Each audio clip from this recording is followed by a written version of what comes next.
എല്ലാവർക്കും ഒരു പുതിയ വീഡിയോയിലേക്ക് സ്വാഗതം. പരിശുദ്ധാത്മാവിന്റെ പ്രവൃത്തികളൊന്നും നമ്മൾ നിഷേധിക്കാൻ പാടില്ല.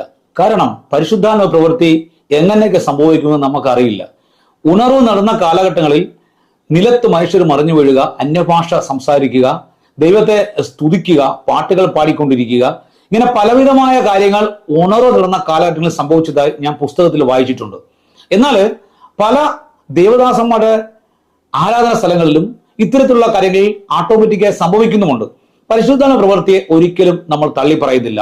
എന്നാൽ ഇത് മനഃപൂർവ്വം ചെയ്യുന്ന, ഇങ്ങനെ വീണാൽ മാത്രമേ ആത്മീയത ഉള്ളൂ എന്ന് കരുതുന്ന, അങ്ങനെ വീഴുന്നവരാണ് വലിയ ആത്മീയരെന്നും ദൈവം അവരെ സ്പർശിച്ചു എന്നൊക്കെ ഇങ്ങനെയെല്ലാം നിരന്തരം അഭിനയിച്ച് കാണിക്കുന്നതിനോട് യാതൊരു നിലയിലുള്ള അനുകൂലതയും എനിക്കില്ല.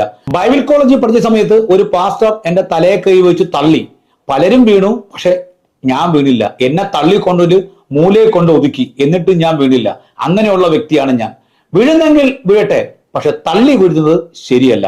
എന്നാൽ ഈ കഴിഞ്ഞ അസംബ്ലി സോണിന്റെ കൺവെൻഷനിൽ ഒരാൾ ഭയങ്കര രീതിയിൽ തള്ളി. പക്ഷേ ആ വീഡിയോ എടുത്ത് സംസാരിക്കാൻ ഞാൻ തുടങ്ങിയപ്പോൾ എന്റെ മനസാക്ഷി അത് വിലക്കിയതുകൊണ്ട് ഞാൻ അത് ചെയ്യുന്നില്ല. എന്നാൽ പരിശുദ്ധാത്മാവിൽ വീഴുന്നതല്ലാതെ നിങ്ങളെ പിടിച്ച് തള്ളി വീഴ്ത്താൻ വന്നാൽ നിങ്ങൾക്ക് ഒരു ഒറ്റമൂലി പറഞ്ഞു തരാം. ദാ കണ്ടോ.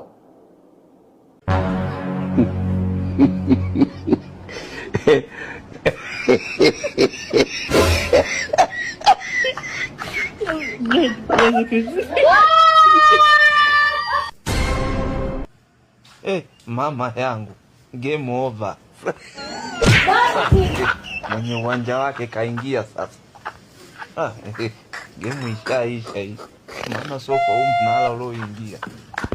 പരിശുദ്ധാത്മാവിലല്ലാതെ നിങ്ങളെ തള്ളി മറിക്കാൻ വരുന്ന ആരെങ്കിലും ഉണ്ടെങ്കിൽ തിരിച്ച് ഇതുപോലെ ഒന്ന് കൊടുത്തേരെ.